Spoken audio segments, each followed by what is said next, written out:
Fala pessoal, começando aqui mais um episódio do Mais Negócios, do Mais Esportes e Negócios, né? O nosso podcast aqui sobre negócios nos esportes eletrônicos. Novamente aqui eu tô com o Lucas Almeida, CEO da NTZ, como meu co-host. Fala pessoal, mais um episódio aqui do podcast, mais negócios, mais esportes e negócios, me corrigindo igual o Eric corrigiu. Estamos muito felizes aqui com a presença do Leão Carvalho, é isso? Exato, tudo bom, Leão gente? Carvalho. Hoje, qual que é o seu cargo dentro da Epic? Conta pra gente um pouquinho sobre você, Leão. Pois é, então hoje dentro da Epic, a Epic tem uma aversão um pouco a títulos oficiais, mas assim, trocando em miúdos, acho que o meu cargo oficialmente é cuidar do mercado brasileiro em geral. Então, é um pouco de tudo, desde marketing até e-commerce, mas claramente também passando por competitivo e esportes.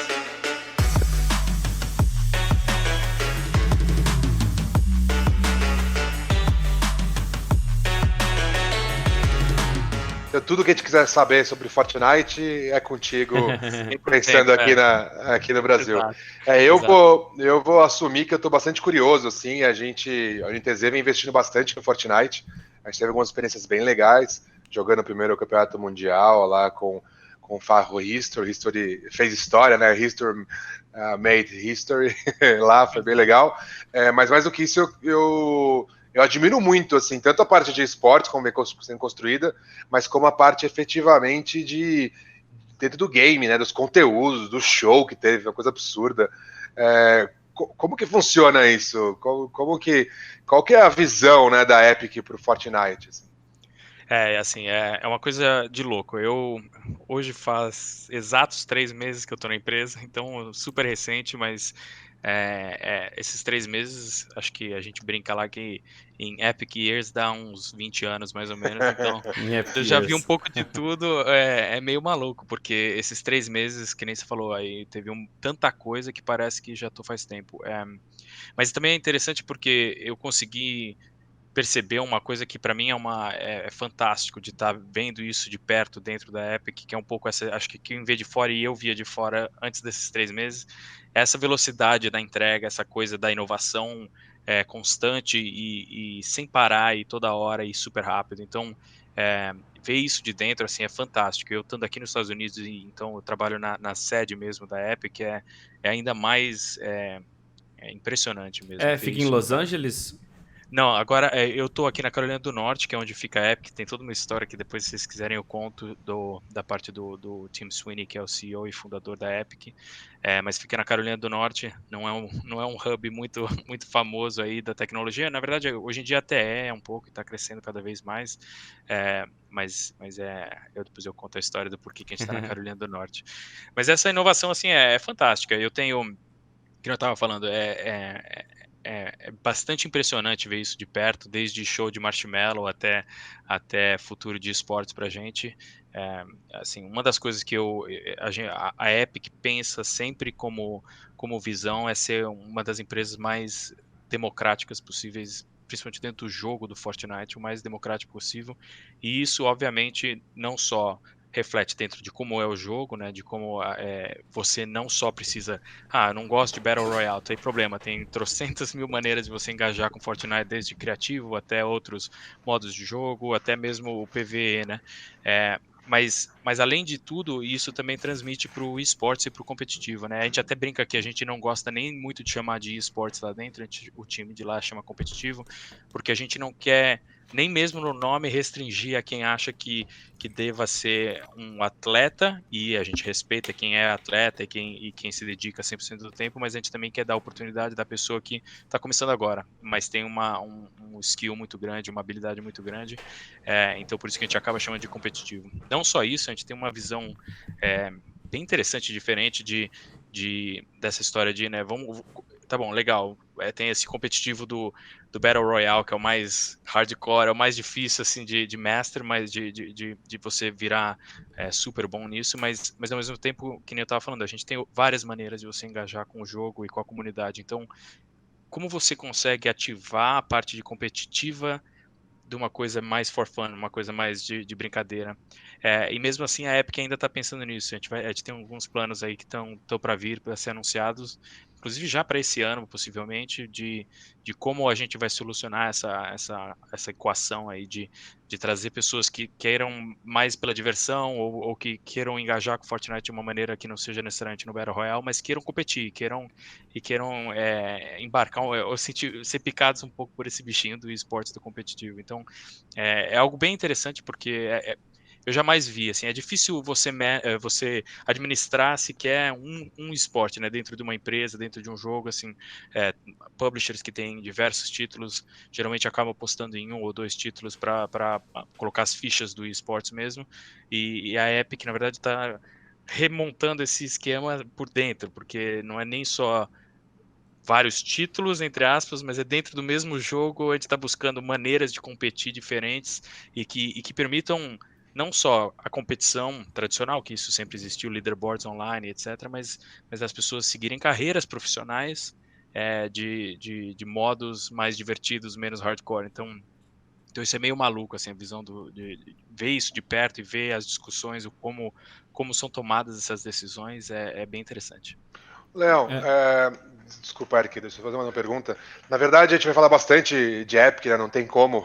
Acho que tá todo mundo curioso aí para ouvir. Mas falando um pouco de Leão, assim, você está há 3 meses então na Epic. Você já morava nos Estados Unidos? Onde você trabalhou antes, né? Você teve uma passagem pela Riot também, se eu salvo engano, Claro, certo? E sim. como, sim, sempre foi gamer, tá nesse mercado desde o começo? Como que é a história do Leão antes? Então, vou contar um pouco a minha trajetória desde o começo até Epic. Eu, muito cedo, ainda na faculdade, nossa, tô velho, faz muito tempo, eu percebi que eu queria trabalhar, assim, sempre quis trabalhar com entretenimento, que eu não conseguia me imaginar. Eu sempre fui apaixonado por solucionar problemas difíceis, e para mim isso tinha muito a ver, até pela figura do meu pai, tinha muito a ver com engenharia, administração, marketing, essas coisas. Eu lá atrás decidi, cara, assim, eu via meus amigos, muitos deles indo para banco, indo para consultoria, que é a carreira mais tradicional para quem faz administração. Inclusive meu pai é consultor, então eu via também esse exemplo, mas para mim eu não, sei lá, eu não conseguia me imaginar me apaixonando e solucionando problemas super complexos de algo que talvez eu não usasse, não gostasse, não fosse muito o target.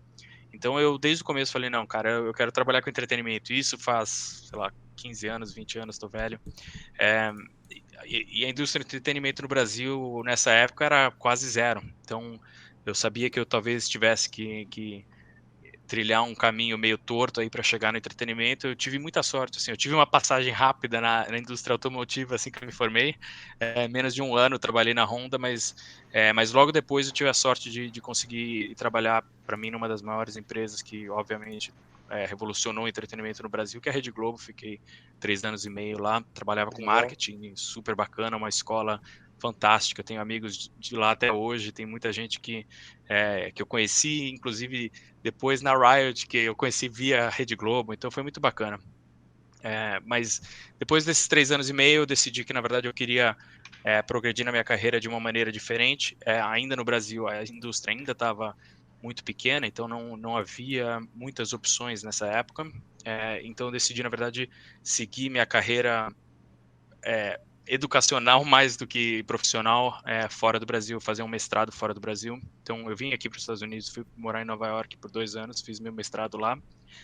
E aí, na verdade, foi muito bacana, porque sabendo, era interessante, porque muita gente aqui nos Estados Unidos, isso eu acabei descobrindo depois, o mestrado em administração serve muito aqui nos Estados Unidos para quem quer mudar de carreira. Então, a pessoa trabalha em política, quer trabalhar em cinema, então ela faz um MBA para poder trocar de carreira. Ou ela trabalha em banco e quer trabalhar em farmacêutico, ela faz um MBA para poder explicar no currículo, pera, mas você trabalhava em banco, como você vai trabalhar em farmacêutico?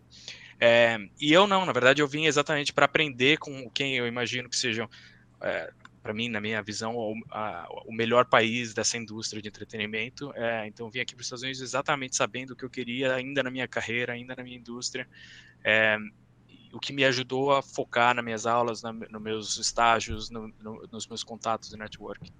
Foi interessante porque daí todos os meus estágios eu fiz cada um numa indústria dentro do entretenimento. Então trabalhei com cinema, trabalhei com música, trabalhei com TV, trabalhei um pouco com parque de diversão também. o último que faltava era games. Então, na verdade, quando eu estava me formando, eu tive a oportunidade de ter duas opções de empresas de game, e acabei decidindo pela Riot, que estava ainda no começo, então foi uma aposta meio semi-arriscada. Assim, acho que a Riot já estava crescendo bastante, mas ainda Isso era foi muito que novo. ano? Foi 2012, então Nossa, eu literalmente entrei No na semana comecinho. da sim. abertura do servidor do Brasil. Mas Então você foi entrou na agosto. Riot Brasil mesmo ou na Riot...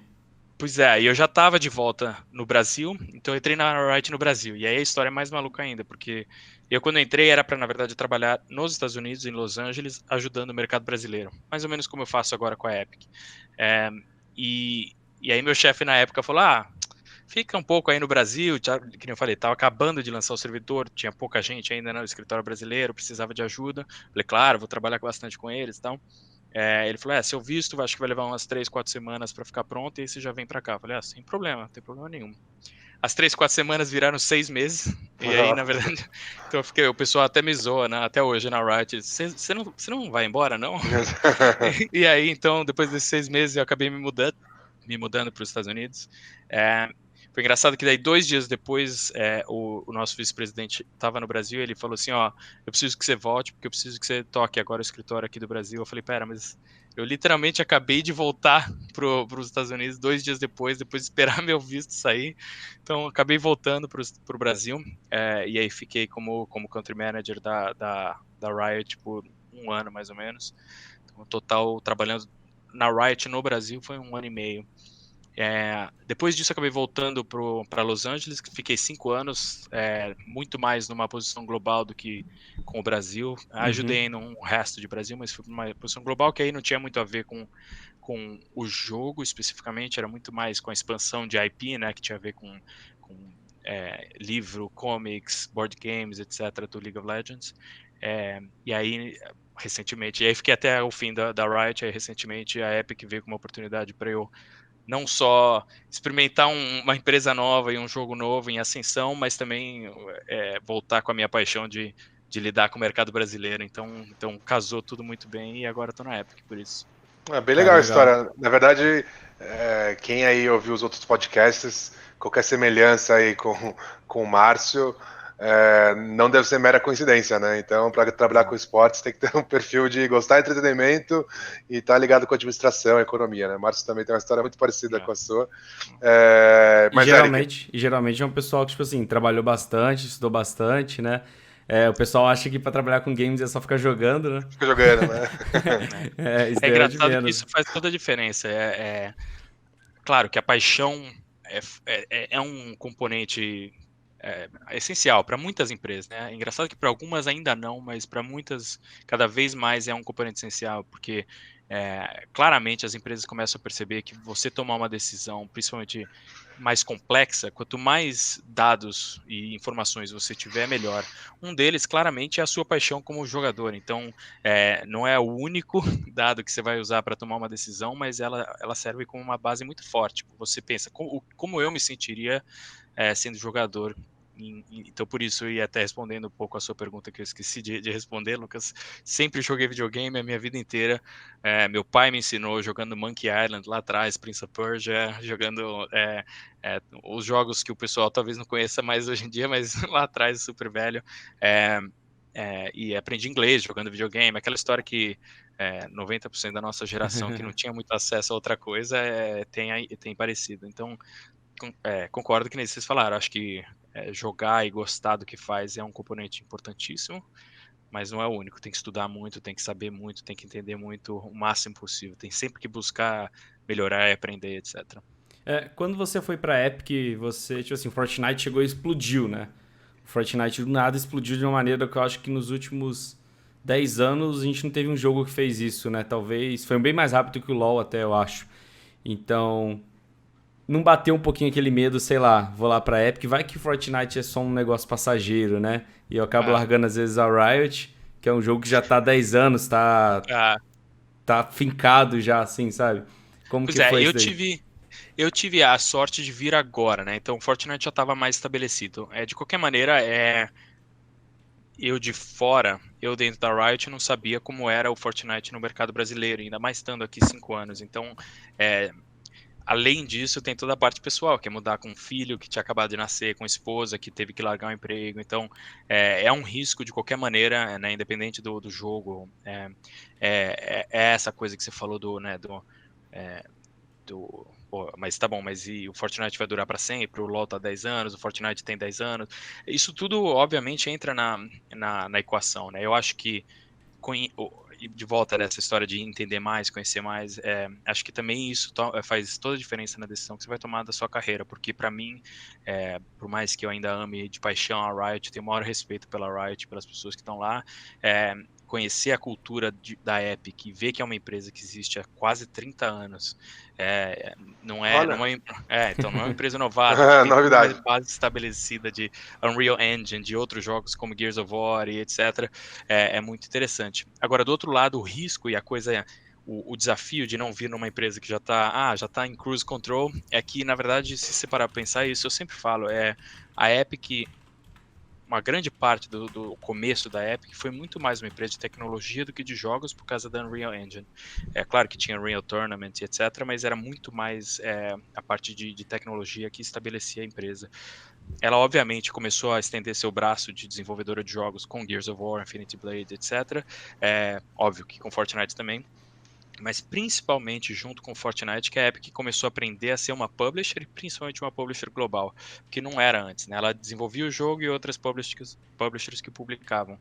E isso é muito bacana, porque é uma empresa, que eu falei, que existe 30 anos, super bem estabelecida, com um posicionamento no mercado interessantíssimo, só que ainda aprendendo. Então a capacidade, o potencial de eu ter um impacto grande numa empresa dessas é gigantesco. Então era engraçado que eu falava com alguns dos meus mentores da Riot quando eu estava saindo, já que eles sabiam, e tal, inclusive ex-Epic.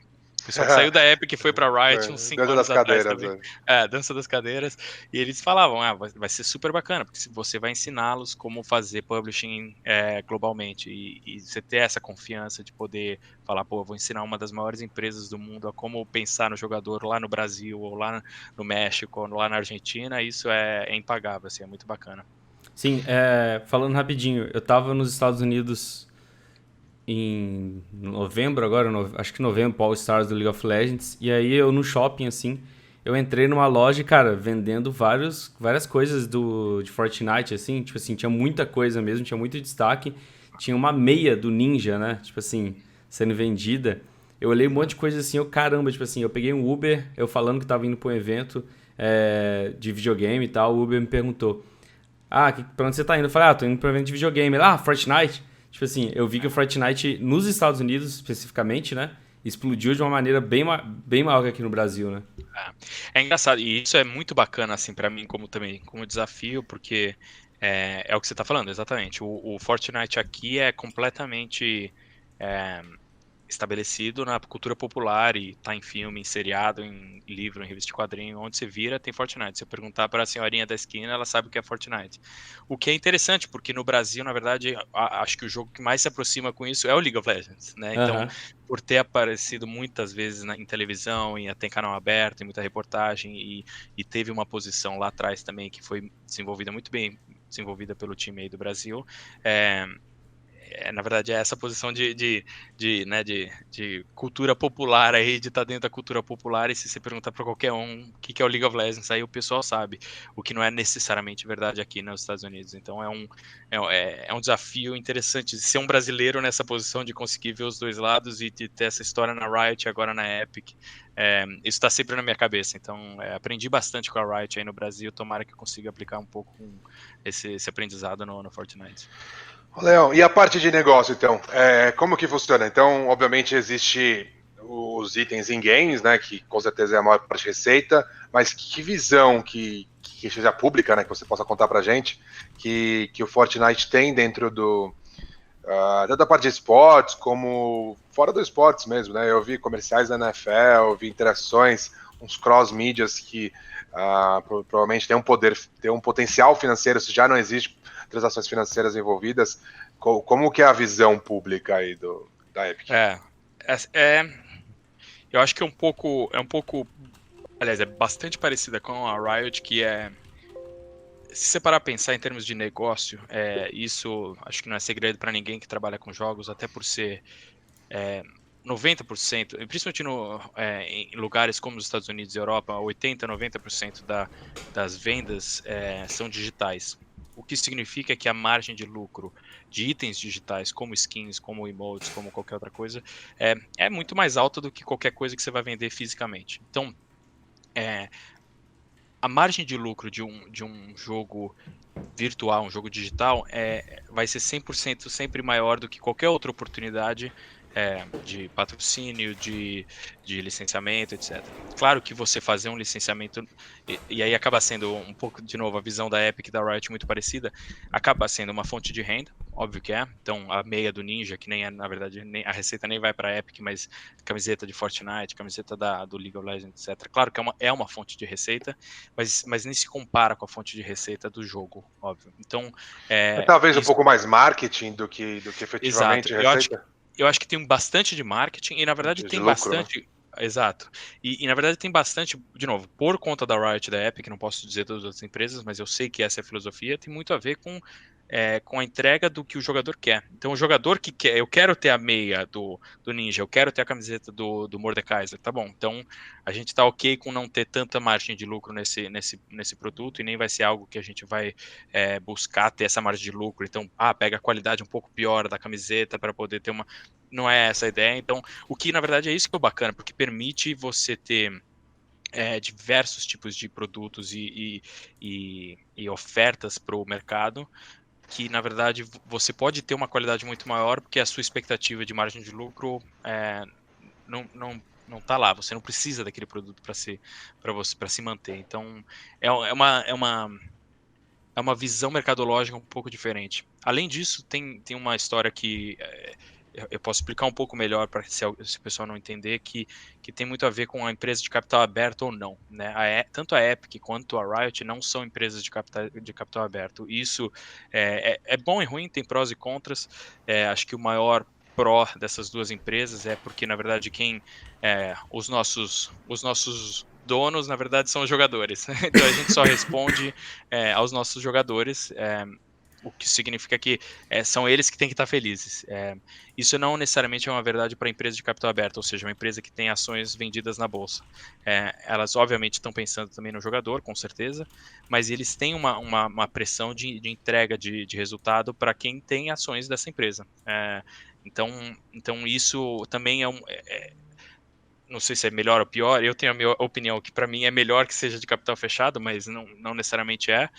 Mas é uma visão diferente de negócios, naturalmente, por definição, traz uma visão diferente de negócios.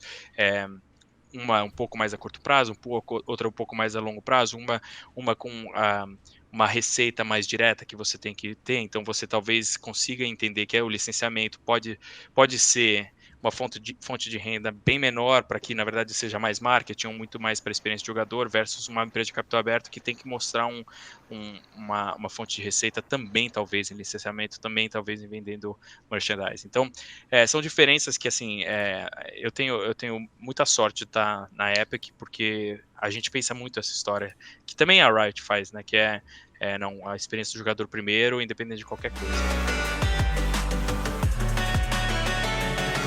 Legal. Nós estamos finalizando a primeira parte do programa, então você que está ouvindo pela primeira vez, nós estamos com o Leão Carvalho, que ele basicamente não tem um título, porque a Epic não gosta de títulos, no sentido de cargo, mas que trabalha principalmente com Fortnite, cuidando da operação do Brasil lá dos Estados Unidos. Então você que ainda não conhece o podcast, compartilha aí com seus amigos, siga as redes sociais, @maisnegóciosgg, no Twitter, Instagram e LinkedIn. Lá você pode acompanhar todos os podcasts que, salvo problemas técnicos e problemas de saúde dos nossos, do Eric e meu, que é o que aconteceu nas últimas 2 semanas, sai todo domingo às 18 horas. Então, se estiver gostando aí, faça um comentário aonde você estiver ouvindo. Tá em todos os meios aí de podcast, Spotify e tudo mais. Bom, e no próximo ponto a gente vai falar sobre o futuro de esportes, e na verdade eu acho que até é mais legal a gente falar do futuro da Epic, né? Como ela enxerga o futuro do Fortnite ou outros jogos que estão por vir. Como que funciona isso? Vai ter muito mais shows de Marshmello ainda? Com certeza, isso com certeza, e acho que coisas mais malucas ainda em relação não só a inovações dentro do jogo, mas também ao esportes e ao competitivo, como eu falei no começo. Acho que a ideia da Epic é sempre inovar. Eu gostaria muito de colocar assim uma mini câmera às vezes nas reuniões, porque tem momentos dentro assim da Epic em que as decisões são tomadas que são eu sou meio nerd de administração e meio nerd assim dessas coisas de marketing e etc. São momentos em que você sabe que vai virar case de negócio lá na frente, porque Animal. as decisões são tomadas e de uma maneira assim, o racional de como as decisões são tomadas por alguns dos nossos executivos eu os admiro muito. Eu ainda posso falar sem muita modéstia porque eu tô pouco tempo lá, então não posso eu não posso levar crédito por nenhuma dessas decisões boas. Então é super bacana. Acho que assim, óbvio que o show do Marshmello foi um exemplo bem grande do que uma ideia maluca, mas uma vontade de inovar faz com que aconteça dentro de um jogo. É um momento em que, óbvio que existiram execuções no passado de shows e não tirando mérito dessas execuções que existiram em outros jogos antes, mas claro que eu tenho um pouco de viés, mas assim, eu assisti ao show do Marshmello ao vivo e eu tava comentando isso com um amigo meu outro dia que não joga videogame, mas parecia que meu cérebro meio que desligou, assim, parecia que eu tava de fato num show à noite, que o Marshmello tava ali na hora. Eu nem sou muito fã de música eletrônica, eu sou muito mais do rock and roll, mas naquele momento eu tava ali, eu tava flutuando com todo mundo, então essas experiências, de novo, democráticas, experiências que você sendo fã de jogo ou não, essas experiências que você sendo fã de música eletrônica ou não, você vai amar e vai lembrar pro resto da vida. Acho que é isso que o Fortnite sempre quis proporcionar e sempre vai tentar proporcionar. Dentro do jogo, em outros modos de jogo, do jogo do Fortnite, e aí também gostaria muito de poder contar mais, mas muito em breve vocês vão ouvir isso publicamente, mas também dentro do competitivo, que nem eu estava falando, eu acho que a ideia é assim, a gente tem alguns planos, a gente sempre fala, né, dessa história do acesso competitivo, acho que essa Copa do Mundo que vai começar agora esse fim de semana, ou dependendo de quando você estiver ouvindo, já começou. Eu acho que é a prova maior de que literalmente qualquer pessoa pode participar. Para quem não conhece ainda, Leão, eu conheço, a gente então, o NTZ está participando. Como que funciona assim? Para mim foi bem inovador no sentido de valores e de metodologia da competição, né? Como que vai funcionar? Então, vamos lá. São a partir do dia 13 e 14 de abril, ou seja, esse sábado e esse domingo, qualquer pessoa, vai existir um evento dentro do jogo, são 10 semanas que vão existir um evento dentro do jogo, e qualquer pessoa pode jogar, é como se fosse um campeonato dentro do próprio cliente do jogo. Você entra lá, começa a jogar as partidas, vai acumulando pontos, as pessoas que acumularem mais pontuação durante aquele fim de semana, elas se classificam para a final do Mundial, que vai acontecer dia 26 a 28 de julho em Nova York. Além disso, elas ganham uma premiação em dinheiro por ter classificado. Essa premiação... Pouquinha coisa. Pouquinha coisa. Globalmente, a gente vai distribuir $1 milhão por semana no mundo inteiro. Então, nessas 10 qualifiers aí, as 10 etapas qualificatórias vão ser $10 milhões. E também quem se classificar automaticamente garante, se não me engano, $30 mil por estar lá em Nova York. Que é o último colocado, né? Basicamente. Exato. Pior das hipóteses, o cara vai levar 30 mil. Lá em Nova York, em disputa vão estar $30 milhões. E então aí só no Mundial, assim, na etapa mesmo classificatória do Mundial, são 40 milhões aqui e lá, né, do Battle Royale.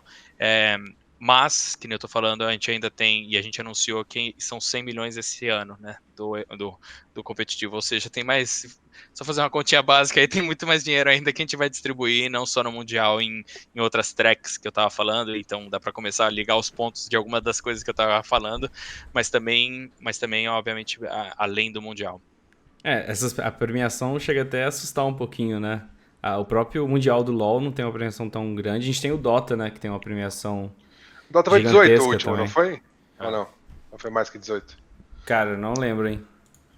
Pois Mas é, e uma é... das coisas que é interessante, assim, a gente é fã de Dota, fã de LoL, mas uma das coisas que é interessante, pelo menos eu acho que também, de novo, tem essa a ver com essa visão democrática. Primeiro, você não precisa ter um time que nem o Dota, né? Então, eu acho que a visão do Dota é super bacana e premia muito bem quem é muito bom, mas é meio quase binário. Ou você ganha e é campeão e ganha muita Concordo. grana, ou fica pro próximo ano. É claro que você ganha e tal, mas não é exatamente não dá para você viver necessariamente se você continuar perdendo, perdendo, perdendo todo ano em Sim. Dota.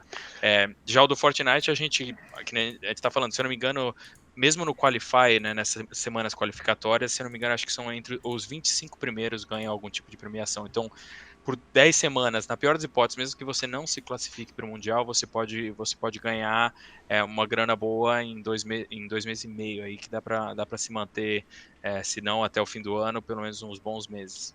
Sim, legal. E você não É, precisa de time nenhum, né, pra entrar, inclusive, né? Exato, Qualquer um de exato, casa. Você não precisa exato. ser bom, você não precisa... Qualquer um pode chegar e tentar, né? Para tentar, você não precisa ser bom, para ganhar, Mas precisa agora ser pra bom. ganhar, exatamente. Eu acho, Exatamente. e assim, na verdade, a gente também não é, obviamente, contra times. A gente acha que Sim, tem a sim. vantagem, depende, é decisão individual, né? E tem a vantagem do time. E assim, eu falo bastante isso pro pessoal aqui.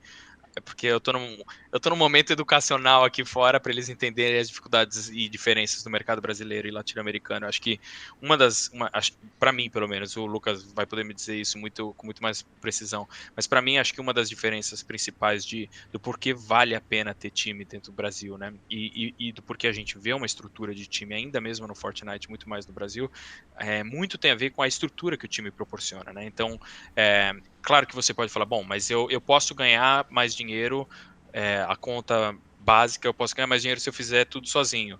Pode, mas talvez a sua internet não seja melhor, talvez o seu equipamento não funcione direito na hora do vamos ver, talvez você não tenha o psicológico que talvez um time disponibilize um psicólogo ou uma psicóloga para te acompanhar, talvez a sua alimentação não seja melhor durante o vamos, então tem toda a parte nutricional. Então, é uma decisão que você fala, pera, fazer parte de um time vai me garantir toda essa estrutura, então talvez valha mais a pena. E aí no Brasil Sim. acho que isso faz mais diferença, né? Então, Cara, esse Mundial eu acho que vai ser uma peneira pra muito time, né? Os times vão ficar de olho nos jogadores, eu com imagino, pelo certeza, menos, né? com certeza. duas coisas. O primeiro, a premiação de 2017 foi mais ou menos 20 milhões de dólares e a de 2018 de Dota foi 25. Então, acho que até, salvo outra coisa que eu nunca ouvi falar, acho que a maior premiação de Mundial aí é de Ah, vocês agora. É o recorde, né? E Novo é, recorde. é o recorde, é. E falando um pouco de estrutura de time, uns porquês, você já vendeu muito bem nosso peixe, não preciso falar mais nada, acho que é isso mesmo.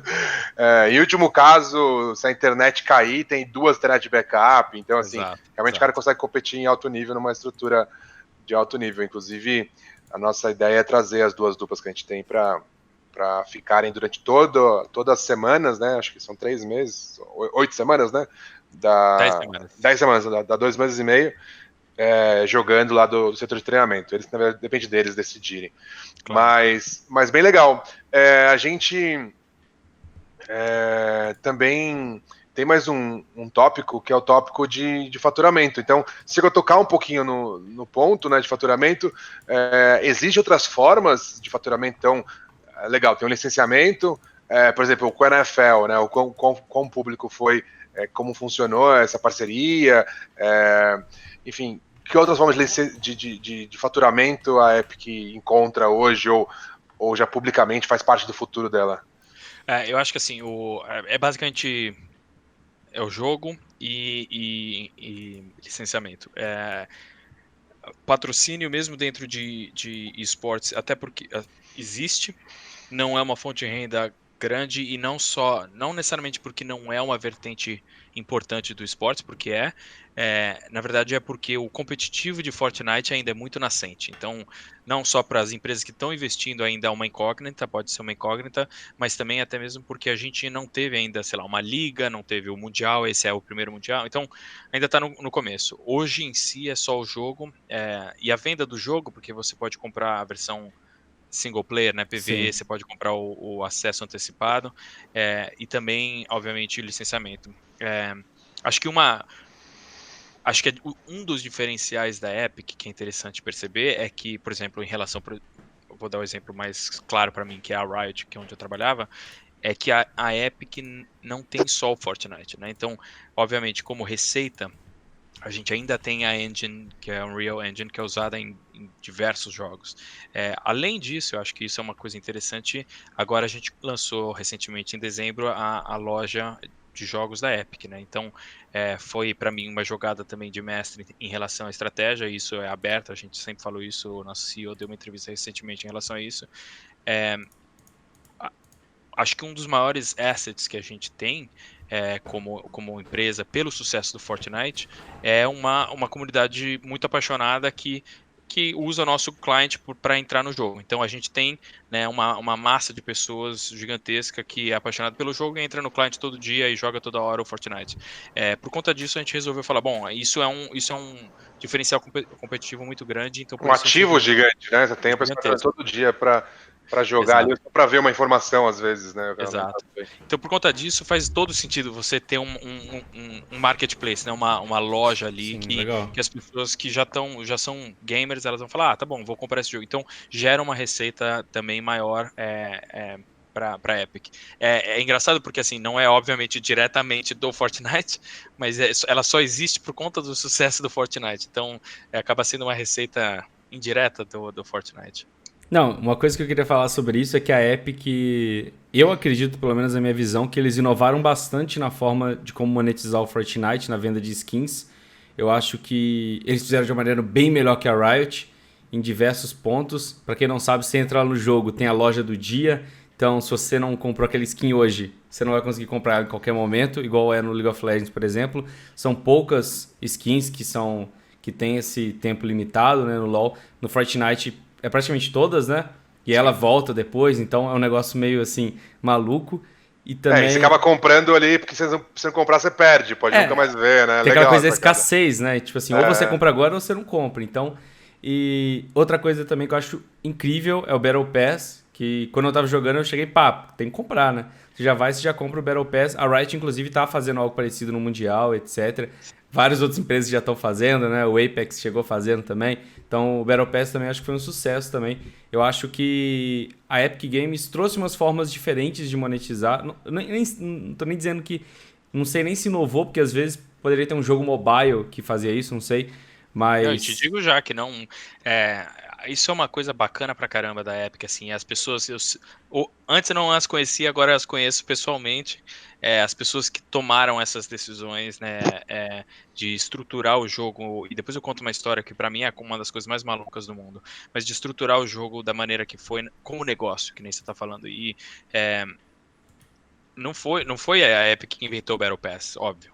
sim, Mas ela pegou e ela falou o que funciona e o que não funciona, por que não funciona isso? Ah, vamos mudar e vamos fazer de uma maneira que funcione melhor. Então, a gente redefiniu o Battle Pass, ou pelo menos o que funcionava para o nosso jogo, e funcionou super bem. Eu também, como jogador, antes de entrar na Epic, eu olhava e falava, isso aqui é fantástico, porque para quem não conhece, o passe de batalha, basicamente, você tem ele de graça, normalmente, né? Você tem uma trilha dele de graça que você vai completando desafios todo dia, toda semana, para ir adquirindo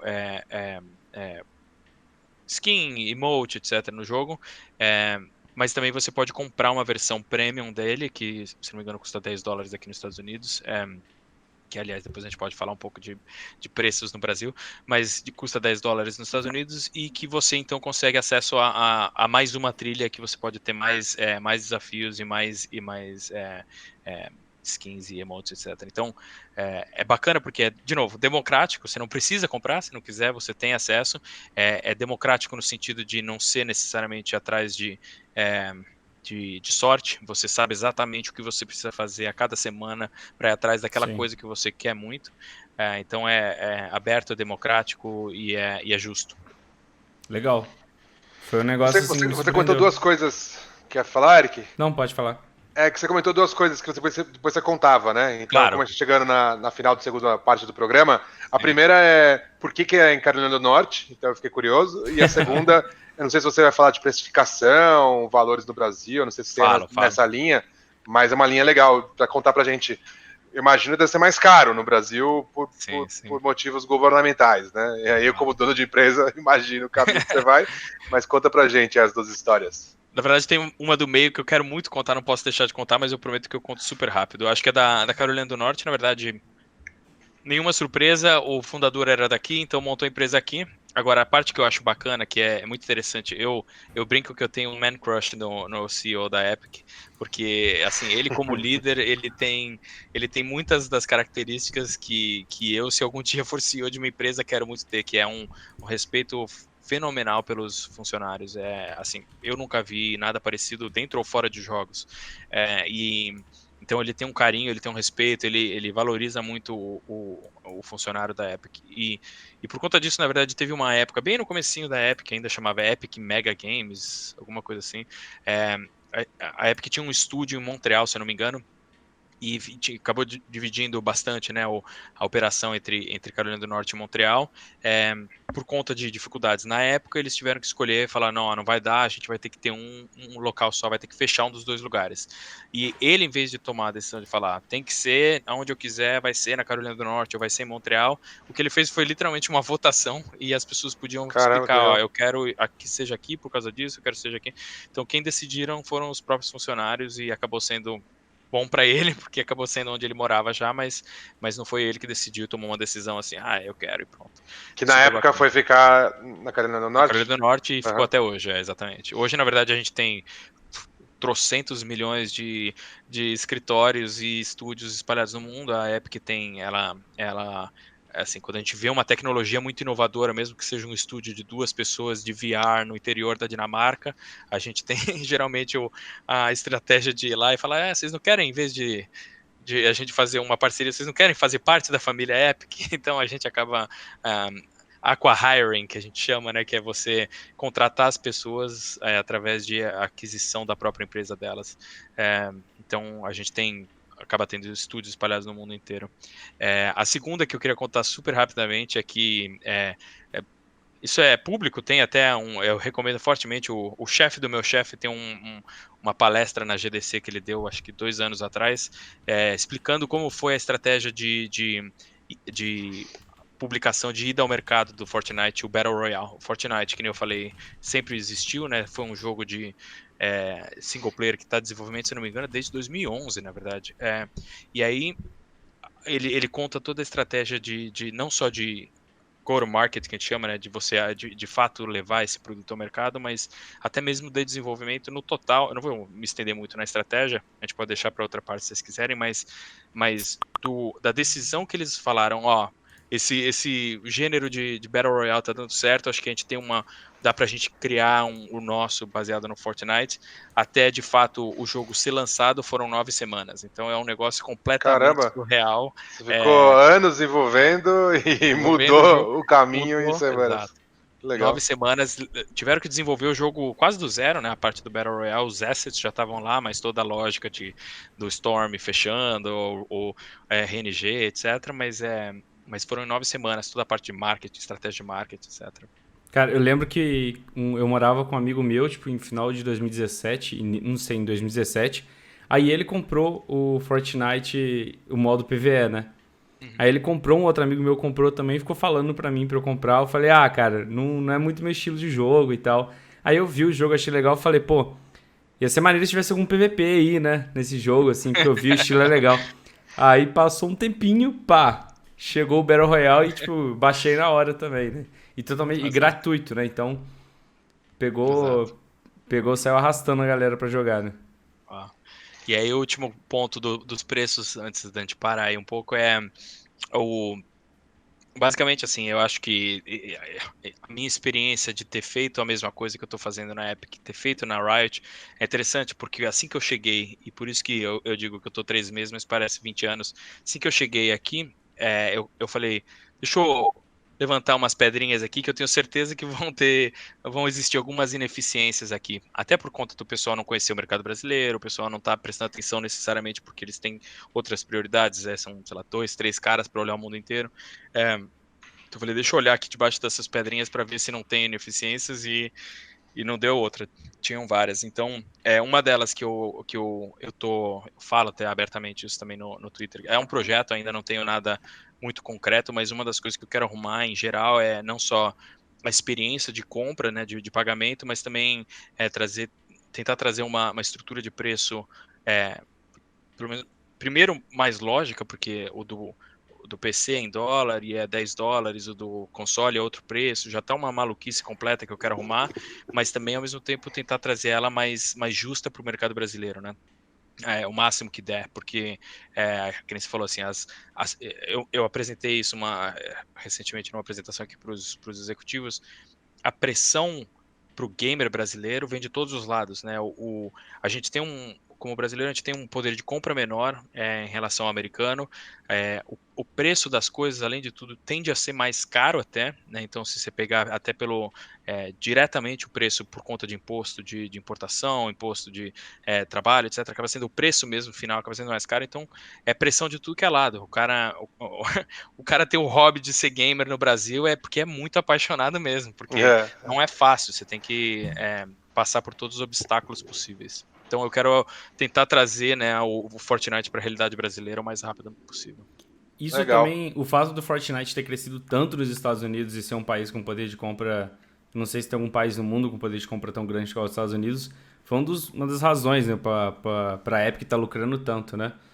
Sim, com certeza. Acho que a gente pensa que aí no Brasil é super caro, mas aqui, assim, aqui não tanto, né? Aqui é mais o rapaz pedir $10 para a mãe para comprar o passe de batalha a cada 3 meses, mais ou menos. Tranquilo, né? Agora no Brasil isso nem sempre é possível. A pessoa talvez não tenha isso disponível. Ele tem que pagar as contas e o boleto então não é tão simples assim. Bacana. Bom, chegou no final do nosso programa. Você ainda que não segue nas redes sociais, @maisnegóciosgg. Nós estamos falando com o Leão Carvalho, ele que é responsável pela operação da Epic Games no Brasil. E contando bastante aí sobre o jogo, sobre a parte de negócios dentro do jogo. E para fechar nosso programa, que eu particularmente estou gostando bastante, tenho certeza que quem está ouvindo também deve compartilhar desse mesmo gosto. Queria te fazer na verdade, uma pergunta, que é para uma pergunta de reflexão aí, e também deixar um espaço livre para você passar a sua última mensagem para quem está ouvindo, tanto que procura entrar na parte de negócio, conhecer um pouquinho a parte de negócios da Epic Games. A primeira pergunta é: se você pudesse falar com você há 5 anos atrás, né? O que você falaria para você? E aí depois, obviamente, a mensagem de fechamento aí. Fique à vontade para contar pra gente o que você tiver de vontade aí. Claro, eu acho que elas vão ser parecidas, porque o que eu falaria para mim é o que eu vou falar para quem está escutando.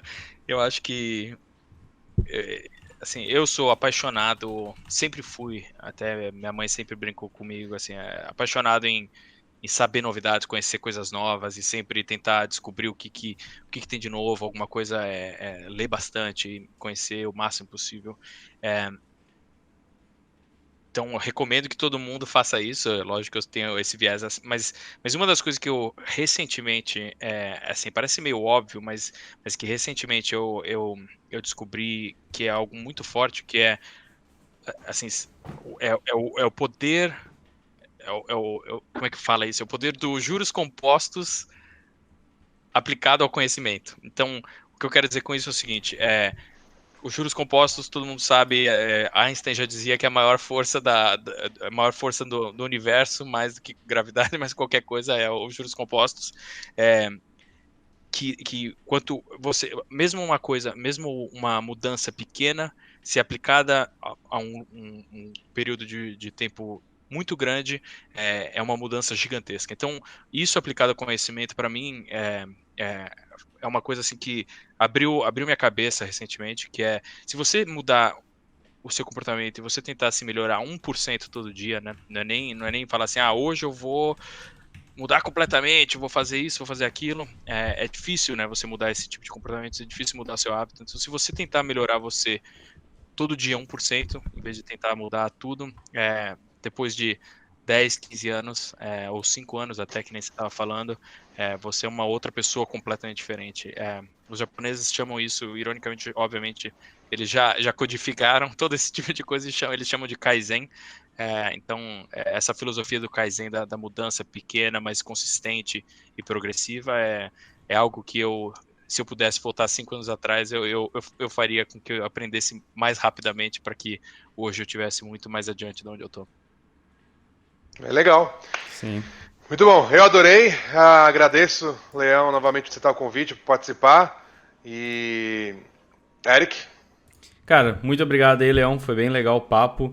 É muito legal ter alguém da Epic aqui. É uma empresa que, como você falou, tem 30 anos, mas todo mundo começou aqui a conhecer a Epic agora.